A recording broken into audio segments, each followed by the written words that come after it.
ഓം ശ്രീ ഗുരുഭ്യോ നമഃ. ഓം ശ്രീ പരമാത്മനേ നമഃ. ഓം ശ്രീ ലളിതാംബികായൈ നമഃ. ഓം നമോ നാരായണായ. ഓം നമോ ഭഗവതേ വാസുദേവായ. നമസ്തേ സജ്ജനങ്ങളെ, ഇന്ന് നമുക്ക് വിഷ്ണു സഹസ്രനാമ സ്തോത്രത്തിലെ 28, 29, 30 എന്നീ ശ്ലോകങ്ങളുടെ പാരായണം പഠിക്കുക. പാരായണം ഇപ്പോൾ ഇത്രയധികം പഠിച്ചു കഴിഞ്ഞപ്പോൾ അക്ഷരങ്ങളൊക്കെ ശരിയായിട്ട് ഉച്ചരിക്കാൻ പഠിച്ചു. വിസർഗസന്ധികളൊക്കെ ഇപ്പോൾ എല്ലാവർക്കും മനസ്സിലായിട്ടുണ്ടാവുമെന്ന് വിശ്വസിക്കുന്നു. എല്ലാവരും ശ്രദ്ധയോടുകൂടി പഠിക്കൂ.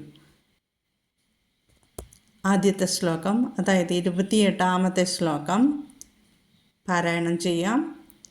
വൃഷാഹി വൃഷഭോ വിഷ്ണുർ വൃഷപർവാ വൃഷോദരഃ വർദ്ധനോ വർദ്ധമാനശ്ച വിവിക്തശ്രുതിസാഗരഃ. വൃഷാഹി വൃഷഭോ വിഷ്ണുർ വൃഷപർവാ വൃഷോദരഃ വർദ്ധനോ വർദ്ധമാനശ്ച വിവിക്തശ്രുതിസാഗരഃ. ഇവിടെ ആദ്യം പദച്ഛേദം പറഞ്ഞു തരാം.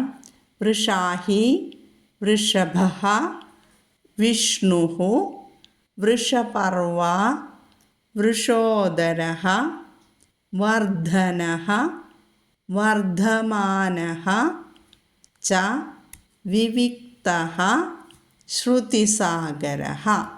ഇതാണ് ഇതിൻ്റെ പദച്ഛേദം. ഒന്നും കൂടി ശ്ലോകം. അധികമൊന്നും ഇതിൽ നിയമങ്ങളില്ല, അതായത് പഠിച്ചതാണ് എല്ലാതും. വൃഷാഹി വൃഷഭഃ, അത് വൃഷഭോ എന്നായി. എന്തുകൊണ്ട്? വിസർഗം വൃഷഭഃ കഴിഞ്ഞിട്ട് വിഷ്ണുഹു വന്നിരിക്കുന്നു. വൃഷഭഃ വിഷ്ണുഹു. അപ്പോൾ വിസർഗത്തിന് മുൻപ് അകാരവും ഭ എന്ന് പറയുമ്പോൾ ഭ പ്ലസ് അ, അതാണ് ഭ. അതുകൊണ്ടാണ് ആകാരം വരുന്നു എന്ന് പറയുന്നത്. വിസർഗത്തിന് മുമ്പ് അകാരവും വിസർഗശേഷം മൃദുഗണത്തിൽപ്പെട്ട അക്ഷരവും വന്നിരിക്കുന്നു. അപ്പോൾ ഹ്രസ്വമായ അകാരത്തിനപ്പുറത്ത്, അതായത് വിസർഗം അതായത് വിസർഗത്തിന് മുമ്പ് എന്നർത്ഥം. വിസർഗത്തിന് മുമ്പ് അകാരം, ഹ്രസ്വമായ അകാരവും തുടർന്ന് വ്യഞ്ജനങ്ങളിൽ മൃദുഗണവും വന്നിരിക്കുന്നു. അല്ലാതെ നമ്മൾ ഉച്ചരിക്കുമ്പോൾ ബലം കൊടുക്കുന്ന മൃദുവല്ല. കഠോരഗണമെന്നും മൃദുഗണമെന്നും ഞാനൊരു പ്രാവശ്യം പറഞ്ഞു തന്നിരുന്നു. അപ്പോൾ അതിൽ മൃദുഗണത്തിൽപ്പെട്ടതാണ് ഈ വ. അതായത് മൃദുഗണത്തിൽ ഏതാ പെടുക? നമ്മൾ ഉച്ചരിക്കുന്ന മൃദു അക്ഷരങ്ങൾ, പിന്നെ ഘോഷം, അനുനാസികം, പിന്നെ അന്തസ്ഥങ്ങളായ യാ രാ ലാ വ, പിന്നെ ഘോഷിയായ ഹായും കൂടിയതാണ് ഈ മൃദുഗണം. കഠോരഗണം എന്ന് പറഞ്ഞാൽ ഖരം, അതിഖരം, ഊഷ്മാക്കളായ ഷാ ഷാ സ എന്നീ അക്ഷരങ്ങളാണ് കഠോരഗണങ്ങളിൽ പെടുന്നത്. ഇവിടെ മൃദുഗണമാണ് വ. യാരാലാവ അന്തസ്ഥങ്ങളായ യാരാലാവ മൃദുഗണത്തിൽ പെടുന്നതാണ്. അപ്പോൾ ഇവിടെ വാ വരുന്നു. ഈ 3 ശ്ലോകങ്ങളിൽ മിക്കത്തിലും വായാണ് വന്നിരിക്കുന്നത്. ശ്രദ്ധിക്കുക കേട്ടോ. അതുകൊണ്ടാണ് ഓകാരം വരുന്നത് കേട്ടോ. ഓ എന്ന് വരും. അകാരവും വിസർഗവും കൂടി ഓ എന്നാകും. അതാണ് ഇവിടെ വരുന്നത്. വൃഷാഹി വൃഷഭോ കേട്ടോ. പിന്നെ അടുത്തത് വിഷ്ണുർ പർവ, വിഷ്ണുർ, രേഭം വന്നു അല്ലേ. വിസർഗത്തിന് മുൻപ് ഉകാരം വന്നു, വിഷ്ണു ഉകാരം വന്നു. വിസർഗശേഷം വ എന്നുള്ള മൃദുഗണം വന്നിരിക്കുന്നു, അതുകൊണ്ട് രേഭം വന്നിരിക്കുന്നു. വിഷ്ണുർ വൃഷപർവ വൃഷോധര. മൃദുഗണത്തിൽ പറഞ്ഞതുകൊണ്ടാണ് രേ എന്ന് വരുന്നത്, രേഭം വരുന്നത് കേട്ടോ. വിസർഗത്തിന് മുമ്പ് ഉകാരം, അതായത് ആ അല്ലാത്ത അക്ഷരങ്ങൾ വന്നിരിക്കുന്നു, അതാണ്. മറ്റു സ്വരങ്ങൾക്ക് ശേഷം വരുന്ന വിസർഗവും പിന്നെ വിസർഗത്തിന് ശേഷം മൃദുഗണത്തിൽപ്പെട്ട അക്ഷരവും വന്നാൽ അവിടെ രേഭം വരും. അപ്പോൾ എല്ലാവരും പറഞ്ഞ് ഞാൻ മുൻപത്തെ ശ്ലോകങ്ങളെല്ലാം പഠിപ്പിച്ചപ്പോൾ ഇത് പറഞ്ഞതുകൊണ്ട് ഇനി വീണ്ടും വീണ്ടും പറയണ്ട എന്ന് തോന്നുന്നു അല്ലേ. ഒന്ന് അഭിപ്രായം ഇട്ടോളൂ കേട്ടോ, ഇനിയും ഇങ്ങനത്തെ നിയമങ്ങൾ പറഞ്ഞു തരണോ എന്നുള്ളത്. ശ്ലോകം ഒന്നും കൂടി പഠിക്കാം. വൃഷാഹി വൃഷഭോ വിഷ്ണുർ വൃഷപർവ വൃഷോദര. വൃഷോദര എന്ന് പറയുമ്പോൾ ദാ മൃദു. പിന്നെ അടുത്തത് വർദ്ധനോ വർദ്ധമാനശ്ച വിവിക്തശ്രുതിസാഗര. വർദ്ധനോ അവിടെ വരുമ്പോൾ ധ, അതിൽ രണ്ടക്ഷരങ്ങൾ കൂടുന്നുണ്ട് തവർഗത്തിലെ അല്ലേ. ദ എന്ന മൃദുഅക്ഷരവും ധ എന്ന ഘോഷവും, അതുകൊണ്ടാണ് ധ എന്ന് പറയുന്നത്. ഘോഷം വരുന്നുണ്ട് അതിൽ. വർദ്ധനോ വർദ്ധമാനശ്ച. വർദ്ധമാനഃ വിസർഗം കഴിഞ്ഞിട്ട് ച വന്നു. വിസർഗത്തിന് ശേഷം ച വന്നിട്ടുണ്ടെങ്കിൽ അവിടെ വിസർഗം ലോപിച്ചിട്ട് അവിടെ ശ എന്നുള്ള അക്ഷരവുമായിട്ടാണ് കൂട്ടിച്ചേരുക. ചായ്ക്ക് മുൻപ് വിസർഗം വന്നാൽ അത് ശ എന്ന് നമ്മൾ കൂട്ടിച്ചേർത്ത് ചൊല്ലും. വർദ്ധമാനശ്ച വിവിക്ത ശ്രുതി സാഗര. വിവിക്ത ക തായാണ്. അപ്പോൾ നമ്മൾ ആ ക ഒന്ന് പതുക്കെ ഹോൾഡ് ചെയ്തിട്ട് വേണം താ ഉച്ചരിക്കാൻ. താ തന്നെ ഉച്ചരിക്കണം, അത് മൃദുവാകാനോ ഘോഷമാകാനോ പാടില്ല. വിവിക്ത ശ്രുതി വിവിക്ത. എന്തുകൊണ്ടാണ് വിസർഗത്തിന് ശേഷം ശ്രുതി ഷ എന്നുള്ള അക്ഷരം വന്നുകൊണ്ട് ശ ഉച്ചരിക്കുക. വിവിക്ത ശ്രുതി സാഗര. സ.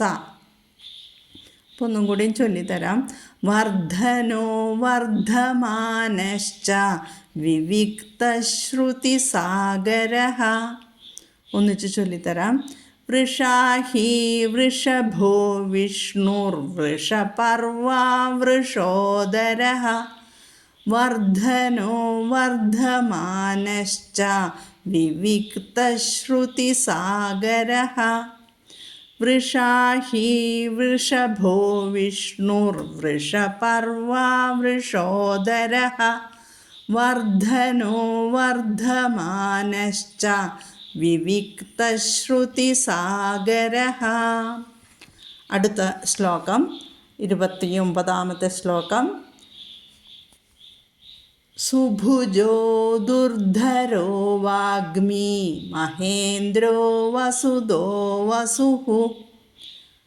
സുഭുജോ ദുർധരോ വാഗ്മി മഹേന്ദ്രോ വസുദോ വസുഃ. നൈകരൂപോ ബൃഹദ്രൂപശിപിവിഷ്ടഃ പ്രകാശനഃ. നൈകരൂപോ ബൃഹദ്രൂപശിപിവിഷ്ടഃ പ്രകാശനഃ. ഇവിടെ സുഭുജോ ഭൂഘോഷം, ജോ മൃദു. പദച്ഛേദം ആദ്യം പറഞ്ഞു തരാം. സുഭുജഃ ദുർധരഃ വാഗ്മി മഹേന്ദ്രഃ വസുദഃ വസുഃ നൈകരൂപഃ ബൃഹദ്രൂപഃ ശിപിവിഷ്ടഃ പ്രകാശനഃ. ഇത്രയാണ് പദച്ഛേദങ്ങൾ. സുഭുജഃ ദുർധരഃ, ഇത് രണ്ടും കൂടി ചേരുമ്പോൾ സുഭുജോ ദുർധരഃ അല്ലേ. പിന്നെ ദുർധരഃ വാഗ്മി, അപ്പോൾ ദുർധരോ വാഗ്മി. മഹേന്ദ്രഃ വസുദഃ, അപ്പോൾ മഹേന്ദ്രോ വസുദഃ. വസുദഃ വസു, വിസർഗം വസുഹു. അപ്പോൾ വസുദോ വസുഹു എല്ലാം വിസർഗത്തിന് ശേഷം മൃദു അക്ഷരം വന്നിരിക്കുന്നു. വിസർഗത്തിന് മുമ്പ് ആകാരവും വിസർഗശേഷം മൃദു ഗണത്തിൽപ്പെട്ട അക്ഷരവും വന്നതുകൊണ്ട് എല്ലാവിടെയും ഓകാരം വന്നിട്ടുണ്ട് കേട്ടോ. ഇത്രയേ ഉള്ളൂ. അതിൽ പറഞ്ഞു തരാൻ വ്യത്യാസങ്ങളായിട്ടൊന്നുമില്ല. അപ്പോൾ വെറുതെ ചൊല്ലിത്തരാം. സുഭുജോ ദുർധരോ വാഗ്മി മഹേന്ദ്രോ വസുദോ വസുഹു. ശ്രദ്ധിച്ചു ചൊല്ലുക. വാഗ്മി ചൊല്ലുമ്പോൾ വാഗ്മി ഗ മൃദു പറഞ്ഞിട്ട് ആദ്യം ഒന്ന് ഗ എന്ന് പതുക്കെ പറയുക, അത് കഴിഞ്ഞിട്ട് മീ എന്ന് പറയുക കേട്ടോ. വാഗ്മി. അതുപോലെ തന്നെ എല്ലാം ദുർധരോ ദുർധരോ ധ ഘോഷത്തിലേക്ക് ആദ്യം ദുർദ്, അത് കഴിഞ്ഞിട്ട് ധ, അപ്പോൾ ദുർധരോ. വാഗ്മി മഹേന്ദ്രോ ദായണം ദ, ചന്ദനം എന്ന് പറയുന്ന ദ, ആ ദായോടുകൂടി ന്ദ്രോ എന്ന് ചൊല്ലും. മഹേന്ദ്രോ വസുദോ വസുഹു എല്ലാം മൃദു. ഓക്കെ. അടുത്തത് നൈക്കരൂപോ. ന എന്നുള്ള അക്ഷരം ആദ്യാക്ഷരം വന്നതുകൊണ്ട് അവിടെ ന ദന്ത്യമായിട്ട് ചൊല്ലണം. പല്ലിന്മേൽ നാവ് വന്ന് മുട്ടണം. നൈക്കരൂപോ നൈ കേട്ടോ, ആദ്യാക്ഷരം നാ വന്നിരിക്കുന്നു. നൈക്കരൂപോ ബൃഹദ്രൂപ. ബൃഹദ്രൂപ ശിപിവിഷ്ട അല്ലേ. അപ്പോൾ വിസർഗം കഴിഞ്ഞിട്ട് ഷ വന്നതുകൊണ്ട് ഷ എന്ന് വിസർഗസ്ഥാനത്ത് ചൊല്ലാം, അല്ലെങ്കിൽ ഷി കടുപ്പിച്ച് ചൊല്ലാം. രണ്ട് ഓപ്ഷൻ ഉണ്ട്, അതിലേതെങ്കിലും തിരഞ്ഞെടുക്കാം. പക്ഷേ ഷി കടുപ്പിക്കുമ്പോൾ ബലം കേൾക്കണത്. ശിപിവിഷ്ട എന്ന് പതുക്കെ പറഞ്ഞാൽ പോരാ, ശിപിവിഷ്ട എന്ന് പറയണം. അതുകൊണ്ടാണ് വിസർഗസ്ഥാനത്ത് ഷ ചൊല്ലിക്കോളൂ എന്ന് പറഞ്ഞു തരുന്നത്. അപ്പോൾ നൈക്കരൂപോ ബൃഹദ്രൂപ ശിപിവിഷ്ട പ്രകാശന. ശിപിവിഷ്ട ടാ പറയുക. ആദ്യത്തെ അക്ഷരമാണ് ഖരമാണ്, അല്ലാതെ അധികരം ഠാ പറയരുത്. ശിപിവിഷ്ട പ്രകാശന. പ്രകാശന വിസർഗം കഴിഞ്ഞിട്ട് പാ വന്നതുകൊണ്ട് അവിടെ നമ്മൾ ഫ് എന്ന് ചൊല്ലണം. ഉപദ്മാനീയം കേട്ടോ, ഫ് ചൊല്ലണം. ഇത്രയേ ഉള്ളൂ. നൈക്കരൂപോ ബൃഹദ്രൂപ ശിപിവിഷ്ട പ്രകാശന. ഒന്നിച്ച് ചൊല്ലിത്തരാം. സുഭുജോ ദുർധരോ വാഗ്മി മഹേന്ദ്രോ വസുദോ വസുഹു നൈക്കരൂപോ ബൃഹദ്രൂപ ശിപിവിഷ്ട പ്രകാശന. സുഭുജോ ദുർധരോ വാഗ്മി മഹേന്ദ്രോ വസുദോ വസുഹു നൈക്കരൂപോ ബൃഹദ്രൂപ ശിപിവിഷ്ട പ്രകാശന. 30ാമത്തെ ശ്ലോകം പഠിക്കാം. ഓജസ്തേജോ ദ്യുതിധര പ്രകാശാത്മാ പ്രതാപനഃ. ഓജസ്തേജോ ദ്യുതിധര പ്രകാശാത്മാ പ്രതാപനഃ. ഋദ്ധസ്പഷ്ടാക്ഷരോ മന്ത്രശ്ചന്ദ്രാംശുർഭാസ്കരദ്യുതിഃ. ഋദ്ധസ്പഷ്ടാക്ഷരോ മന്ത്രശ്ചന്ദ്രാംശുർഭാസ്കരദ്യുതിഃ. ഇതിലെ പദച്ഛേദങ്ങൾ: ഓജസ്തേജോ ദ്യുതിധരഃ, പ്രകാശാത്മാ, പ്രതാപനഃ,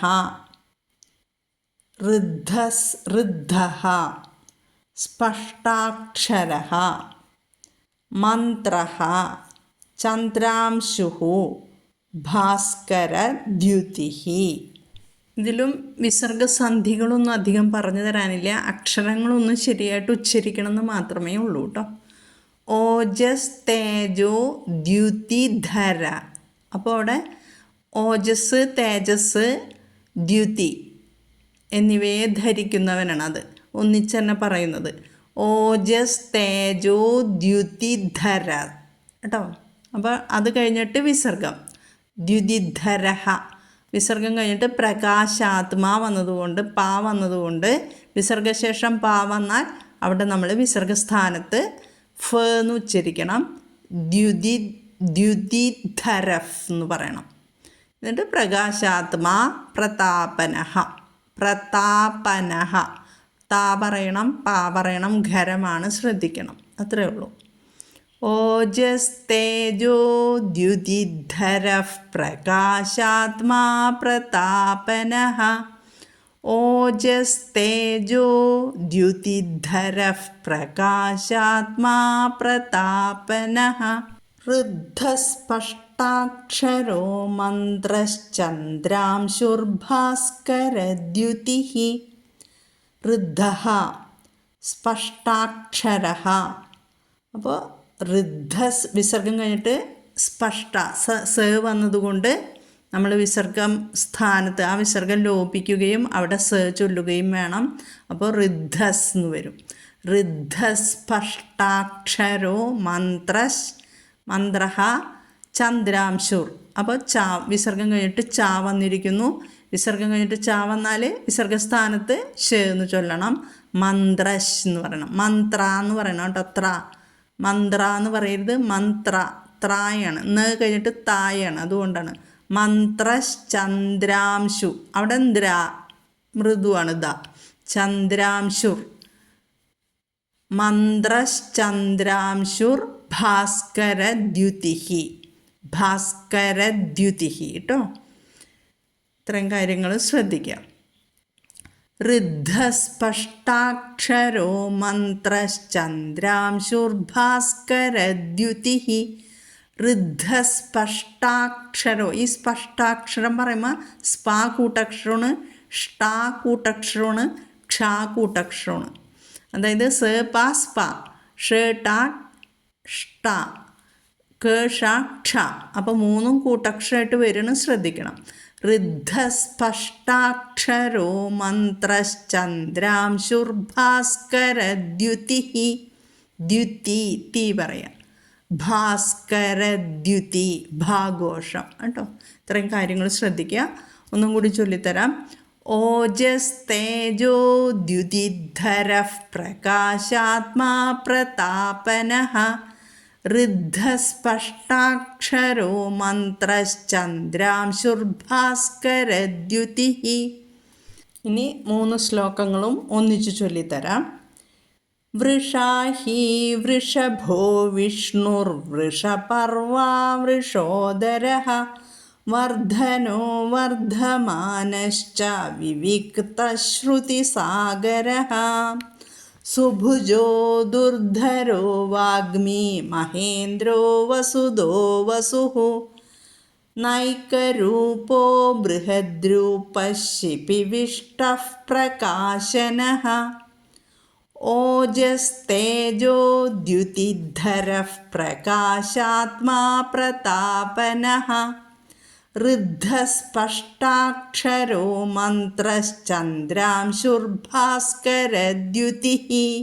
ശ്രീരാമ രാമ രാമേതി രമേ രാമേ മനോരമേ. സഹസ്രനാമ തത്തുല്യം രാമനാമവരാനനേ. ശ്രീരാമനാമവരാനന. ഓം നമ ഇതി.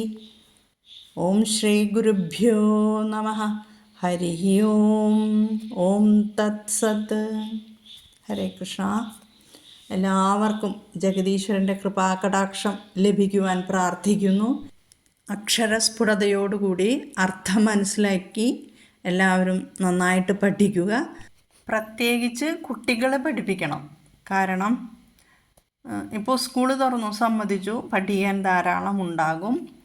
എങ്കിലും ഫലശ്രുതിയിൽ പറയുന്നത് ഭക്തിമാനായ യാതൊരുവൻ എല്ലാ ദിവസവും എഴുന്നേറ്റ് പരിശുദ്ധനായി ഭഗവാനിൽ മനസ്സുറപ്പിച്ച് വാസുദേവൻ്റെ ഈ സഹസ്രനാമത്തെ പ്രകീർത്തിക്കുന്നുവോ അവൻ വിപുലമായ യശസ്സിനെയും ജ്ഞാനികളിൽ പ്രധാന സ്ഥാനത്തെയും സ്ഥൈര്യമുള്ള ഐശ്വര്യത്തെയും സർവോത്തമമായ ശ്രേയസ്സിനെയും പ്രാപിക്കുന്നു എന്നാണ് പറയുന്നത്.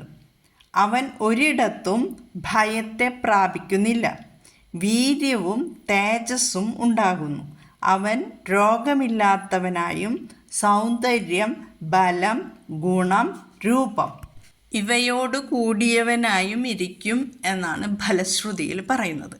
ഇതിനപ്പുറം നമുക്ക് എന്താണ് വേണ്ടത്?